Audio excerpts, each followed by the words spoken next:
Hello friends, once again welcome back to my channel. दोस्तों, पिछले कुछ महीनों से आपने चैट जीपीटी, जेमिनी या मिड जर्नी जैसे नाम तो ज़रूर सुने होंगे। लोग कह रहे हैं कि एआई अब सिर्फ काम आसान नहीं कर रहा, बल्कि वो कविताएं लिख रहा है, पेंटिंग्स बना रहा है और यहाँ तक कि अब कोड भी लिख रहा है। पर क्या आप जानते हैं कि ये सब कैसे मुमकिन हो रहा है? इसे कहते हैं जनरेटिव एआई या जेन एआई। आज की वीडियो में हम आसान भाषा में समझेंगे कि जेन एआई क्या है। ये What is generative AI? It's the ability of machines to create new content, from art to architecture, at incredible speed. साधारण एआई से कैसे अलग है और ये आपकी ज़िंदगी को कैसे बदलने वाला है। तो चलिए दोस्तों, जानते हैं व्हाट इज़ जेन एआई। तो सबसे पहले समझते हैं जेन एआई आखिर है क्या। देखिए, पुराने एआई जिसे हम डिस्क्रिमिनेटिव एआई कहते हैं, चीज़ों को पहचानने में माहिर था। जैसे क्या इस फ़ोटो में बिल्ली है, क्या ये ईमेल स्पैम है। लेकिन जनरेटिव एआई एक कदम आगे है। ये सिर्फ डाटा को पहचानता नहीं है, बल्कि उस डेटा को सीखकर नया कंटेंट भी क्रिएट करता है। अगर आप इसे हज़ारों कहानियाँ पढ़ाएंगे तो ये आपको एक नई कहानी लिख कर दे देगा। अगर इसे लाखों तस्वीर दिखाएंगे तो ये एक नई पेंटिंग बना देगा। सीधे शब्दों में जनरेटिव एआई एक तरह का क्रिएटर है। अब बात करते हैं दोस्तों, ये काम कैसे करता है। अब आप सोच रहे होंगे कि ये मशीन सोचती कैसे है। दरअसल इसके पीछे होती है लार्ज लैंग्वेज मॉडल, एलएलएम। इसको बोलते हैं हम एलएलएम। और जैसे कि हमारी डेटा की लैंग्वेज होती है, कोडिंग की लैंग्वेज होती है, एआई की भी लैंग्वेज है अपनी लार्ज लैंग्वेज मॉडल, एलएलएम जिसे बोलते हैं। और न्यूरल नेटवर्क, ये इंसानी दिमाग की तरह काम करता है। जेन एआई को इंटरनेट का लगभग सारा डेटा दिया जाता है, जो शब्दों और पिक्सेल्स के बीच के पैटर्न को समझता है।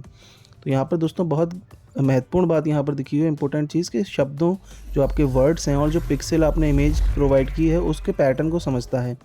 जब आप चैट जीपीटी से कुछ पूछते हैं तो वो सिर्फ जवाब नहीं ढूंढता, बल्कि वो एक शब्द को इस तरह जोड़ता है कि वो बिल्कुल इंसानी जवाब लगे।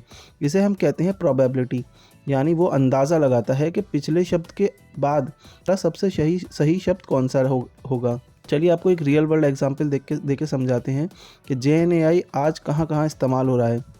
Text generation, chat GPT, Gemini और क्लाउडी जो आपके लिए ईमेल, स्क्रिप्ट या ऐसे वगैरह लिखते हैं। इमेज जनरेशन, मिड जर्नी या डेल ई, जहां आप सिर्फ टाइप करें और एक अंतरिक्ष यात्री जो घोड़े पर बैठा है और वो फ़ोटो तैयार हो जाता है। तो ये इमेज जनरेशन, ये सब काम भी जनरेटिव एआई का है। कोडिंग, गिटहब, कोपायलट जो प्रोग्रामर्स के लिए कोड लिख देते हैं, तो ये सब भी जेन एआई ही कर रहा है।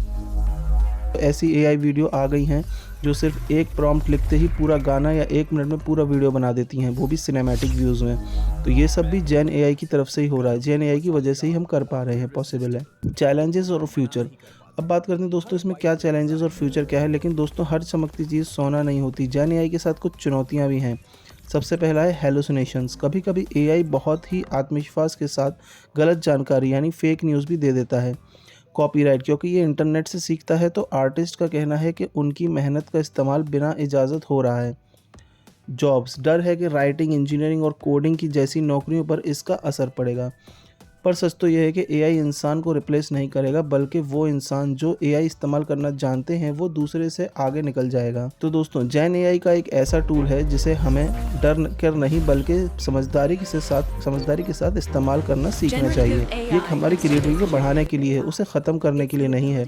आपको क्या लगता है, जेन एआई क्या वाकई में इंसानों जैसा क्रिएटिव हो सकता है? कमेंट्स में अपनी राय ज़रूर बताएं।